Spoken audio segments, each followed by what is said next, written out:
पश्चिम बंगाल में विधानसभा चुनाव को लेकर जारी हलचल के बीच आईपैक दफ्तर पर ईडी की छापेमारी से सियासी पारा हाई हो गया है। ईडी की छापेमारी के विरोध में टीएमसी ने दिल्ली से लेकर कोलकाता तक विरोध प्रदर्शन किया। ईडी की कार्रवाई के खिलाफ टीएमसी बंगाल से लेकर दिल्ली की सड़कों पर उतरी और प्रदर्शन किया।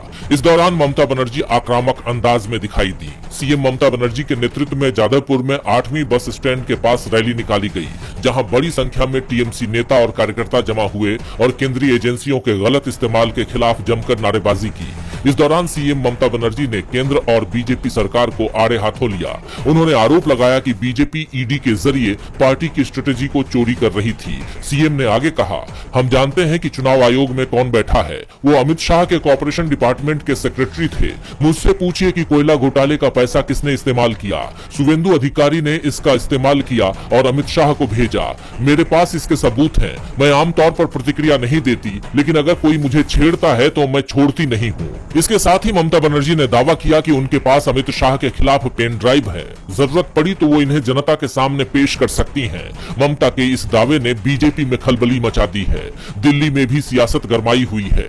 ईडी रेड के खिलाफ टीएमसी सांसदों ने गृह मंत्रालय के सामने प्रदर्शन किया। इस प्रदर्शन में पार्टी के 8 सांसद शामिल हुए, जिसमें डेरेक ओब्रायन, महुआ मोइत्रा, कीर्ति आजाद सरकार के खिलाफ नारेबाजी करते दिखाई दिए। इस दौरान पुलिस और सांसदों के बीच धक्का मुक्की हो गई। कुछ सांसद गिर भी गए। ऐसे में पुलिस ने उन्हें हिरासत में ले लिया। हालांकि 2 घंटे बाद सांसदों को छोड़ दिया गया था। पुलिस की कार्रवाई पर हमला करते हुए टीएमसी सांसद महुआ मोइत्रा ने कहा कि देखिए चुने गए सांसदों के साथ कैसा व्यवहार किया जा रहा है। ममता बनर्जी ने इस कार्रवाई पर सख्त रुख अपनाते हुए कहा कि सांसदों को सड़कों पर घसीटना कानून का पालन नहीं है, बल्कि ये पुलिस की घमंड दिखाने की कोशिश है। वहीं मुख्यमंत्री ममता बनर्जी ने ईडी पर 2 एफआईआर भी दर्ज कराई है।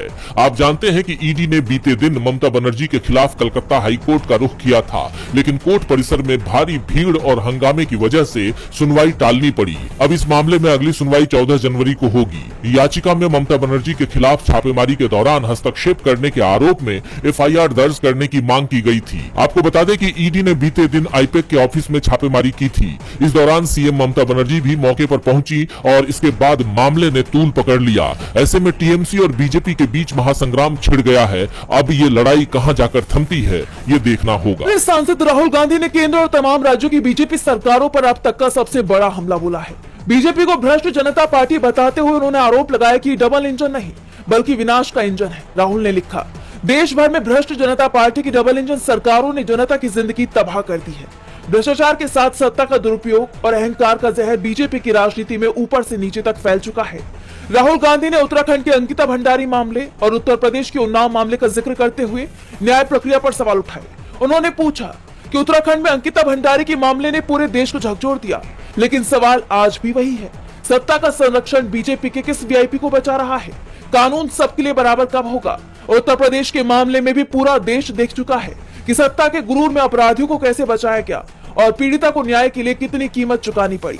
अपना हमला जारी रखते हुए उन्होंने इंदौर के साथ साथ गुजरात, हरियाणा और दिल्ली में दूषित पानी से लोगों की जान जाने और बीमार होने के मुद्दे पर भी सरकार को घेरते हुए सवाल उठाए। तो कफ सिरप के मुद्दे पर भी सरकार को घेरा। वहीं अरावली के मुद्दे पर भी राहुल गांधी ने मोदी सरकार को नहीं छोड़ा।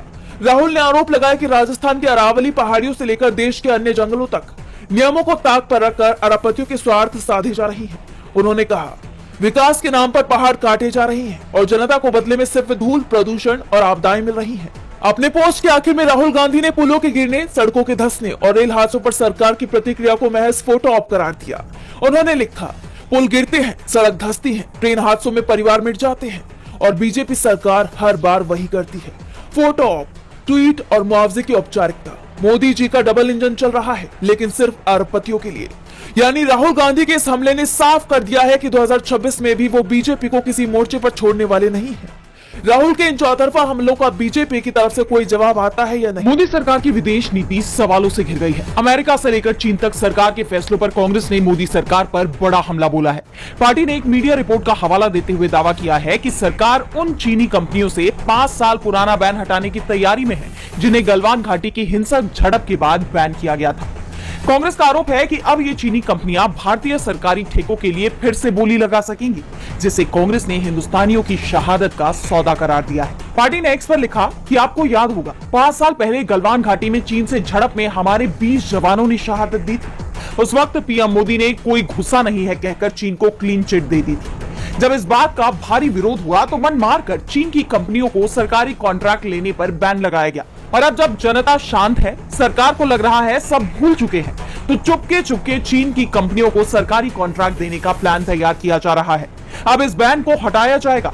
पार्टी ने आगे कहा कि सनद रहे ये वही चीन है जो ऑपरेशन सिंदूर के वक्त पाकिस्तान का साथ दे रहा था, पाकिस्तान को लाइव इनपुट दे रहा था, जिसकी वजह से हमारे सैनिक शहीद हुए, हमारे नागरिकों की जान ली गई। अब मोदी सरकार उसी चीन के साथ खड़ी हो गई है। वहीं पीएम मोदी को लेकर अमेरिका के हालिया बयानों और टैरिफ फैसलों को लेकर भी कांग्रेस ने घेरा है।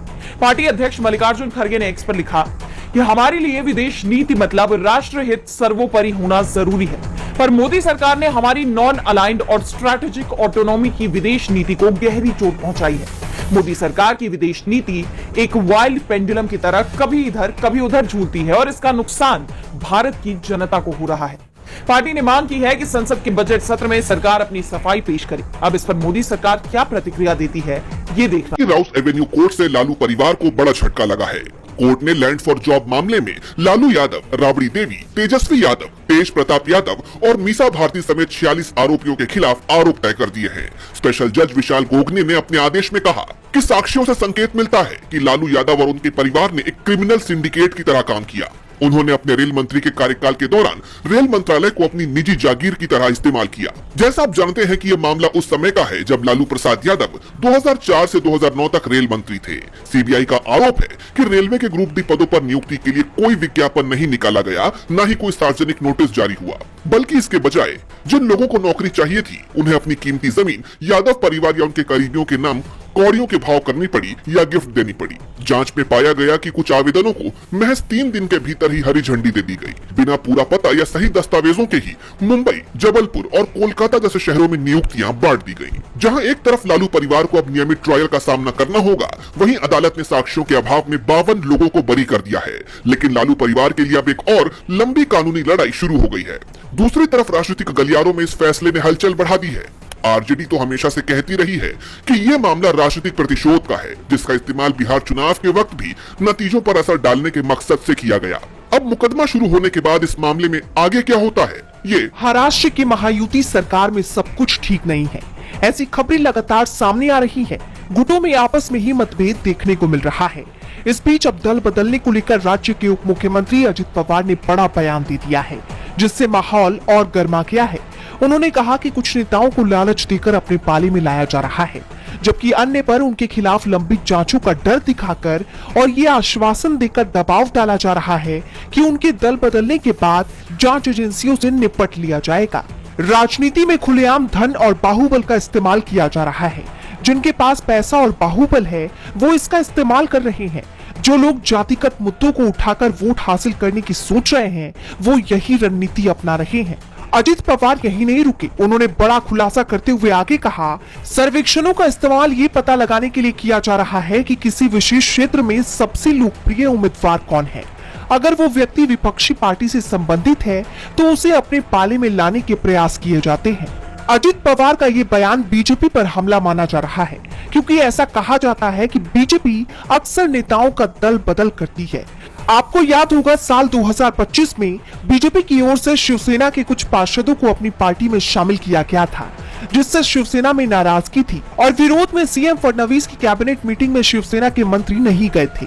बाद में ये मामला गृह मंत्री अमित शाह के पास भी पहुंचा था और अब माना जा रहा है कि निकाय चुनाव के पहले अजित पवार ने बिना नाम लिए बीजेपी पर निशाना साधा है। कोर्ट में आवारा कुत्तों के मामले पर लगातार तीसरे दिन सुनवाई हुई। जस्टिस विक्रमनाथ, जस्टिस संदीप मेहता और जस्टिस एनवी अंजारिया की बेंच के सामने याचिकाकर्ताओं और पशु कल्याण संस्थाओं ने अपनी दलीलें रखी। संस्था all creatures great and small की तरफ से पेश सीनियर वकील अभिषेक मनु सिंघवी ने कोर्ट से इस मामले में संयम बरतने की अपील की। सिंघवी ने कहा, जब संसद ने इस विषय पर पहले से ही एनिमल बर्थ कंट्रोल के नियम बनाए हुए हैं और उनमें जानबूझकर कोई बड़ा बदलाव नहीं किया है, तो न्यायपालिका को इसमें सक्रिय हस्तक्षेप नहीं करना चाहिए। ये मामला केवल कुत्तों और इंसानों के बीच का नहीं, बल्कि स्थापित कानूनी सिद्धांतों का है। सिंघवी ने एमिकस क्यूरी यानी अदालत के सलाहकार की भूमिका पर सवाल उठाते हुए कहा कि वो कानूनी विशेषज्ञ तो हो सकते हैं, लेकिन वो पशु व्यवहार, स्वास्थ्य या पर्यावरण के विशेषज्ञ नहीं होते। उन्होंने मांग की कि इस मामले में डोमेन एक्सपर्ट्स को शामिल किया जाना चाहिए। इस दौरान अभिषेक मनु सिंघवी ने अरावली मामले का उदाहरण दिया, जहां विशेषज्ञों की कमी के कारण पहले लिए गए फैसले पर दोबारा विचार करना पड़ा था। सुनवाई के दौरान बेंच ने पूछा कि क्या स्कूल, अस्पताल और कोर्ट जैसे सार्वजनिक संस्थानों में कुत्तों की मौजूदगी सही है? क्या इन जगहों को आवारा कुत्तों से मुक्त रखा जाना चाहिए? कुत्ते डर को सूंघ सकते हैं और असुरक्षित महसूस करने पर हमला कर देते हैं।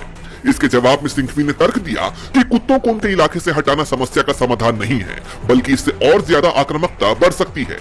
उन्होंने नसबंदी और टीकाकरण के सख्त पालन की भी बात की। इन सब के बीच सुप्रीम कोर्ट ने साफ किया कि उसका मकसद नागरिकों, खासकर बच्चों और बुजुर्गों की सुरक्षा और पशु कल्याण के बीच बैलेंस को बनाना है।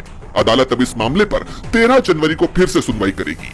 अब अगली सुनवाई में ये देखना होगा कि क्या कोर्ट इस मामले में कोई नया दिशा निर्देश जारी करता है या जानकारों की तरफ से समिति बनाने के सुझाव को स्वीकार करता है। ईरान में सरकार विरोधी प्रदर्शनों ने खामेनेई की सत्ता को संकट में डाल दिया है। हालांकि सरकार की तरफ से भी इन प्रदर्शनों को रोकने की पूरी कोशिश की गई, लेकिन 13 दिनों से चल रहे ये प्रदर्शन थमने का नाम नहीं ले रहे और अब ये राजधानी तेहरान से लेकर देश के करीब 100 शहरों में फैल चुके हैं। इन हालात में ईरान के सर्वोच्च नेता आयतुल्लाह अली खामेनेई ने देश को संबोधित किया है और इसके पीछे विदेशी ताकतों का हाथ बताया है। खामेनेई ने कहा कि प्रदर्शनकारी किसी दूसरे देश के राष्ट्रपति को खुश करने के लिए अपने ही देश को बर्बाद कर रहे हैं। ईरान विदेशियों के लिए काम करने वाले भाड़े के लोगों को बर्दाश्त नहीं करेगा। उनका यह बयान ऐसे वक्त में आया है जब बीती रात प्रदर्शनकारियों ने हिंसक रुख अपनाते हुए कई जगह आगजनी की। खामेनेई के खात्मे के इस्लामिक रिपब्लिक का अंत हुआ, ये आखिरी लड़ाई है, शाह पहलवी लौटेंगे जैसे नारे लगाए, जिसके बाद सरकार ने पूरे देश में इंटरनेट और फोन लाइनें काट दी। यही नहीं, ईरान ने अपना एयर स्पेस भी बंद कर दिया है, सैनिक अलर्ट पर है। खबर तो यह भी है कि उसने अपना एयर डिफेंस सिस्टम भी एक्टिवेट कर दिया है। दरअसल अमेरिकी राष्ट्रपति डोनाल्ड ट्रंप ने एक बार फिर ईरान को हमले की धमकी दी है और ईरान की जनता को उकसाते हुए कहा है कि आजादी से बढ़कर कुछ भी नहीं। उन्होंने तो सोशल मीडिया पर इन प्रदर्शनों का कथित वीडियो शेयर करते हुए दावा किया है कि लाखों लोगों ने रैली की।